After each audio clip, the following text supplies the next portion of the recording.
Now we begin our journey through algebra. Let's start off with a very simple example, just to show you the overall method of how to solve an algebraic expression or equation. I'm going to show you step by step how to solve it. Then afterwards, I'll show you that you can just, if you can mentally do it, you don't have to do all the steps that I'm doing. And then after we're done that, we'll do a few examples. And we'll go through them somewhat quickly in comparison to this one. By that time, hopefully you understand what's happening. Let's start off. We have x plus 2 equals to 3. What is the objective of algebra? The objective of algebra is to isolate for x. In other words, to find what x is.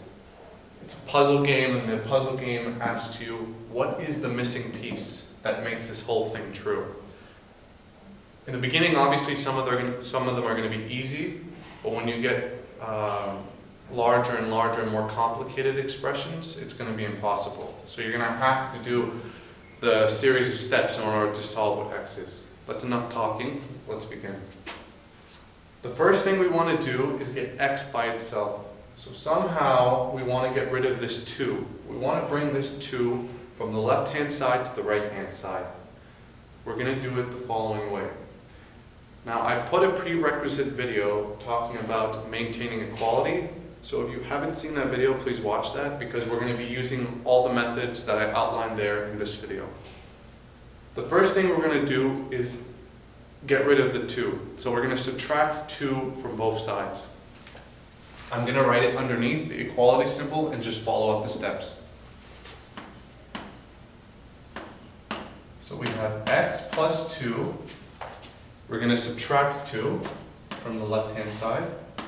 And we're going to subtract 2 from the right-hand side. What we do on one side, you have to do on the other side.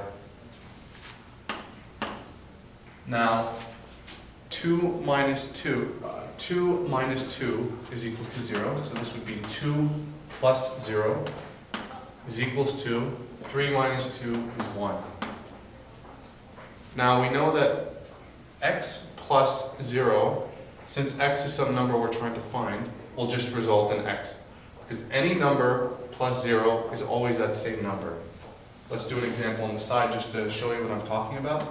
2 plus 0 is equals to 2. When you add 0 to a number, it does not change what that number is. That's what we're doing here. X plus 0 is equals to x. On the right-hand side, we have 1. After all that, we found out that x is equals to 1. To check, you can plug it in. You can plug it back into the beginning to make sure that it does give you the true statement. So what do we have here? We have 1, that's what we found x to be, plus 2 is equal to 3, which is true. 1 plus 2 is 3. Now, let me show you what I meant by you can do this in your head. That's one way of doing it. This is if you were to show every single step, but if you get good at something, you don't necessarily have to do every single step. You can take shortcuts, right? This could be used if you have trouble understanding. This could be helpful if you need to do all the steps to convince yourself what you're doing is correct so you don't get confused. But if you're a little bit more advanced or more comfortable, you can do it the way I'm about to do it now. Let's write down the exact same thing. And do it this way. We have to bring the 2 to the other side. How are we going to do that? Well, we just subtract 2 from both sides, and I know that we'll just leave an x on the left-hand side, and 2 minus 3 is just 1. So x is equals to 1. If you're not able to do it this way, then just do this for a bit, and eventually, through some practice and experience, you'll be able to do it the much quicker way. Let's do some few examples, and then we'll end the video.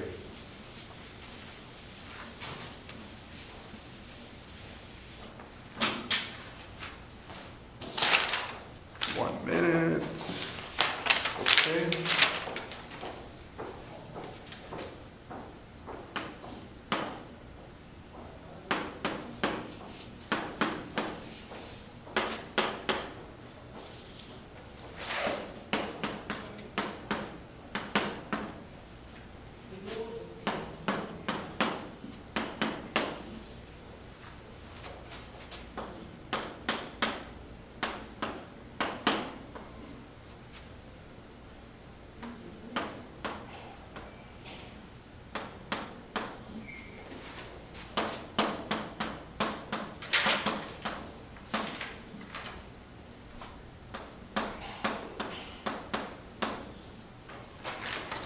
Okay, let's start off with this one here. What do we have to do? Our objective is always to isolate for x. So we want to bring the 3 to the other side. So we're going to subtract 3 from both sides.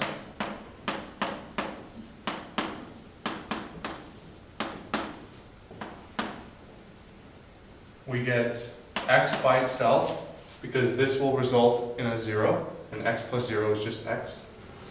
2 minus 3 is negative 1. The final result is negative 1. X is equals to negative 1. This one's done. Let's do this one. This one's pretty simple. All we have to do is just bring 3 to the other side. We're going to add 3 to both sides. This will be the last example where I'll show you all the steps. After that, we'll just do it through our heads. And if you can't follow, then just write it on a piece of paper just to see what I'm doing, just to verify that everything I'm doing is correct. We're going to add 3 to both sides.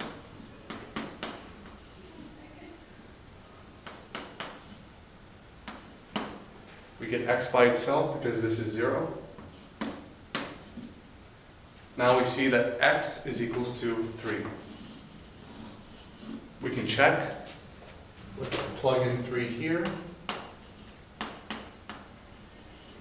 3 minus 3 is equals to 0. That's true. Let's do this one here.